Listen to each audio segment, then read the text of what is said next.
পাঁচ আগস্টের পরপরই পাল্টে গেছে বাংলাদেশের রাজনৈতিক হালচাল। পুরনো রাজনৈতিক দলগুলো যেমন করে মাথাচাড়া দিয়ে উঠেছে, তেমনি নতুন করেও আবির্ভাব হয়েছে ২৬টি দলের। গত ৮ মাসে যাদের আত্মপ্রকাশকে কেন্দ্র করে বিভিন্ন মহলে তৈরি হয়েছে নানা গুঞ্জন। নতুন করে যে ২৬টি দল বাংলাদেশের রাজনৈতিক অঙ্গনে যুক্ত হয়েছে, তাদের নামেরও রয়েছে নানা বৈচিত্র্য।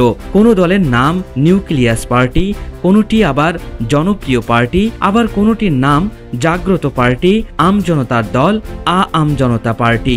এসব দলের আত্মপ্রকাশের উদ্দেশ্য নিয়ে সাধারণ মানুষের মনে নানা কৌতূহল তৈরি হয়েছে। শেখ হাসিনার সরকার পতনের পর অনেকেই হয়তো ভেবেছিলেন হাসিনার পতনের জন্য অভ্যুত্থানে নেতৃত্ব দেওয়া শিক্ষার্থীরা একটি দল তৈরি করতে পারে। তবে এই ৮ মাসে ২৬টি রাজনৈতিক দল তৈরি হবে, এটি হয়তো সবার ভাবনার বাইরে ছিল। অভ্যুত্থানে নেতৃত্ব দেওয়া শিক্ষার্থীদের দল এনসিপি ছাড়া যারা নতুন করে আত্মপ্রকাশ করেছে, এদের মধ্যে বেশ কিছু দল নিয়ে আলোচনা সমালোচনারও শেষ নেই। গত ১৭ এপ্রিল আত্মপ্রকাশ করে বাংলাদেশ আমজনতা পার্টি, যার প্রধান ডেস্টিনির মোহাম্মদ রফিকুল আমিন।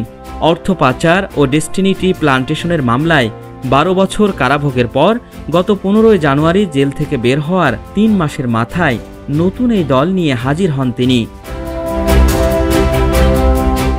ব্যবসায়ী হিসেবে পরিচিত মোহাম্মদ রফিকুল আমিনের হঠাৎ রাজনীতিতে নাম লেখানোর কারণ জানতে চাইলে তিনি গণমাধ্যমকে জানিয়েছেন, রাজনৈতিক পরিচয় না থাকার কারণে ৫ আগস্টের পর অনেকে জেল থেকে ছাড়া পেলেও তার ক্ষেত্রে সেটি হয়নি।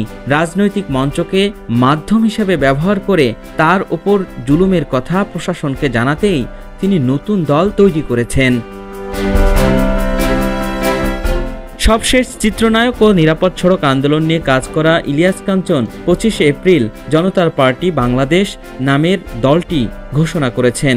তিনিও জানিয়েছেন, জনগণের প্রত্যাশা পূরণে কিছু কাজ করার জন্য নতুন রাজনৈতিক দল তৈরির কথা।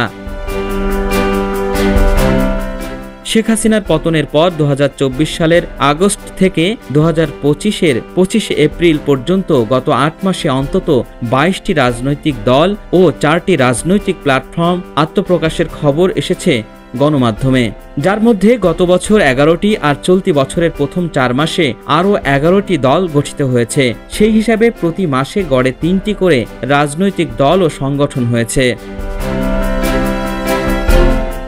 তবে এত কম সময়ে এতগুলো দলের আত্মপ্রকাশ নিয়ে স্বাভাবিকভাবেই প্রশ্ন উঠেছে।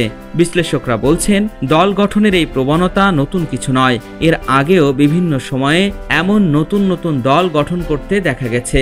আর নির্বাচনকেই এর প্রধান কারণ হিসেবে দেখছেন তারা। বলছেন, নির্বাচনের সময় এগোলে ব্যাঙের ছাতার মতো এমন অনেক দল গজিয়ে ওঠে। নতুন নতুন রাজনৈতিক দলের আত্মপ্রকাশকে আপাত দৃষ্টিতে গণতান্ত্রিক চর্চার সাথে যুক্ত করা হলেও বাংলাদেশের প্রেক্ষাপটে অনেক ক্ষেত্রে তা স্বার্থ ও মতচর্চার একটি রূপ। একই সঙ্গে ভোটের সময় বড় দলগুলোর সাথে জোট করে নিজেদের স্বার্থ হাসিলের একটি হাতিয়ার হিসেবে গড়ে ওঠে বলে মনে করছেন রাজনৈতিক বিশ্লেষকরা। আল ইমরান, সময়ের আলো।